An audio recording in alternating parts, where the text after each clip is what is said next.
কেমন লাগছে? হ্যাঁ, ইস আমার লজ্জা লাগছে। লজ্জার কি আছে? আমি কি পড়ে নাকি? হ্যাঁ, বাড়া সবসময় মনে রাখবা, দাদু নেই তো কি হয়েছে, এই ফুটো আছে ফুটো। এতদিন তো দাদুর পচা কাঠালি গলা নিয়েছো, এবার আমারটাও দেখো।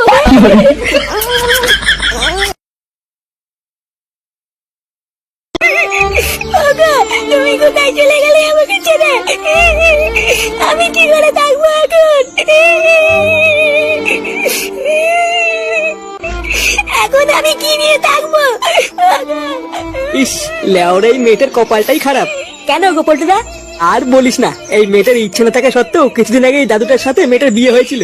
আর এখন দেখ, কিছুদিন যেতে না যেতেই আবার বিধবাও হয়ে গেল। কপাল পোড়া থাকলে যা হয় আর কি। এবার যে এই মেয়েটা সারা জীবন কিভাবে থাকবে? আরে ধুর পাগল, অত চাপ নিচ্ছিস কেন? আমি আছি তো নাকি?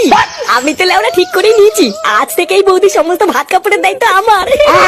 আরে ফুটো, ও তোর বৌদি হলো কি করে? দাদুর বউ তো ঠাকুমা হয়। আরে চোদ্দা গুলো, ঠাকুমারও তোদের, আমার কাছে তো কচি বৌদি। তুমি কি বললা? আমি কিন্তু বাড়ি গিয়ে মাকে বুঝে দেবো। কি হয়েছে? চুদির ভাই দেখবি সবার সামনে সেটা পাড়া মেরে ধরবো। কার মারানি একটুখানি বাছুরের বাল, আবার বড় বড় কথা।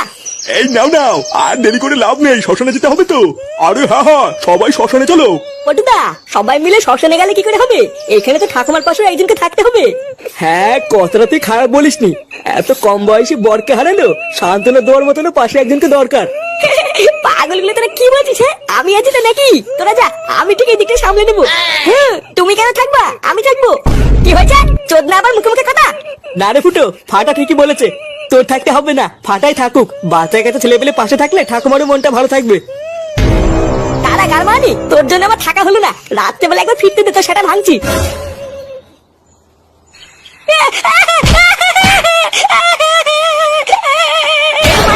নাম মারা বিছু থেকে নাম।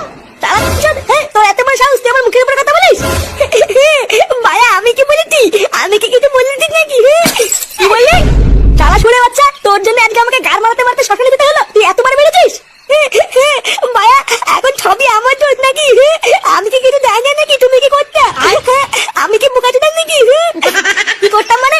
তোর গাড়ি এত মাস হয়ে গেছে, তুই মুখে মুখে কথা বলছিস? যদি বেটা, আজ তো সেটা আমি ভেঙেই দেবো, দেখবি?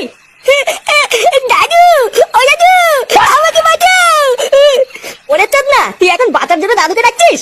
আজ তোর গার ভাঙার হাত থেকে কোনো বালছেনা দাদু থেকে বাঁচাতে পারবে না। এই কি হয়েছে রে? রাত দুপুরে এত চিল্লামিল্লি কিসের? দাদু, ও দাদু, ও বাবা আমাকে মারছে, আমি কিছু করিনি দাদু। এই কি হয়েছে রে ফুটা? তুই ফাটাকে এমনি এমনি মারতিস কেন? কত সতীচুদা নাতি না যে আমি এমনি এমনি মারতে যাবো?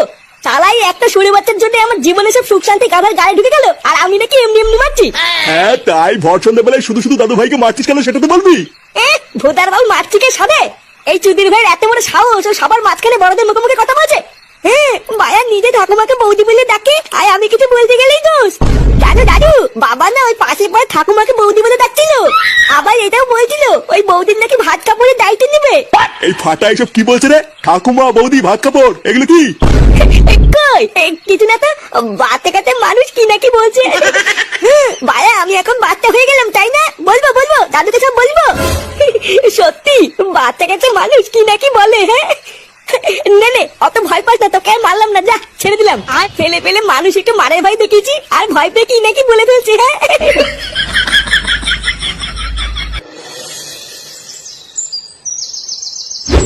ইস, আমার তো এটা ভেবেই খুব খারাপ লাগছে। এই বালচটা পাড়ায় ওর একটু বউ রেখে কেউ চলে যায়। আমি তো শিওর দেখবি ঠাকুমাকে একা পেয়ে কেউ না কেউ ঠিক মুখ মারতে আসবে, দেখে নিস। চোরের বাচ্চা, আমার তো তোর উপরে বেশি সন্দেহ হচ্ছে, কারণ এইরকম ভাবনা চিন্তা কই আমাদের মাথায় তো কোনো সময় আসেনি। কি বললি চুদির বেটা, তুই আমার চরিত্র নিয়ে সন্দেহ করছিস? আরে ভোসরা গুলো, তোরা কি এসব আজগবি কথা বন্ধ করবি? কারকে মুখ মারতে আসবে না পোদ মারতে আসবো, অত তোদের ভাবনা চিন্তা করে লাভ নেই। যারটা সে ঠিক বুঝে নেবে, আমাদের তো মাথা ঘামানো লাগবে না। কিরে গামারি গুলো, বৌদির বাড়ি থেকে তোরা কি কেউ খোঁজ খবর নিয়েছিস নাকি? হ্যাঁ, বৌদি বৌদি আবার কিনা?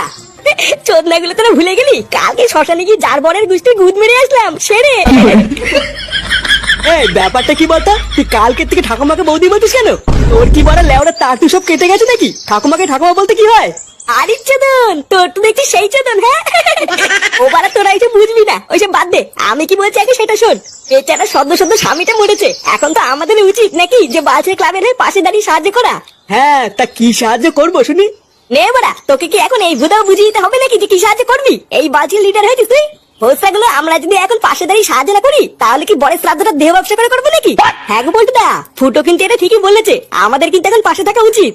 হ্যাঁ, বাড়ার বেলা আমি সবসময় ঠিকই বলি। নে নে, চল চল।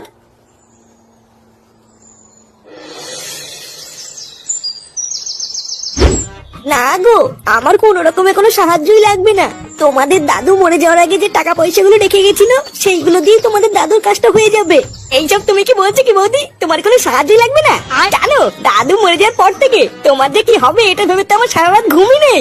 আর এখন তুমি কিনা বলছো তোমার কোনো সাহায্য লাগবে না? তাই হয় নাকি? হ্যাঁ না না, আমি সত্যি বলছি, আমার এই মুহূর্তে কোনো টাকা পয়সা লাগবে না। জানো, আমার ভাতারটা মরে যাওয়ার পর আমি তো ভেবেই নিয়েছিলাম যে আমি এখন থেকে একা একা হয়ে গেলাম। এইভাবে একা একা যে সারা জীবন কি করে থাকবো এটা ভেবেই তো আমার সারা রাত ঘুমই আসে না। কিন্তু আমার এখন খুব ভালো লাগছে জানো, কারণ তোমরা আমার পাশে আছো। হ্যাঁ আমরা আছি তো, তুমিও তো চিন্তা করছো কেন? ওরা তুমি সবসময় মনে রাখবা, কেউ তোমার পাশে থাকুক বা না থাকুক, এই ফুটো আছে। কি বলছো ও মা? তাই?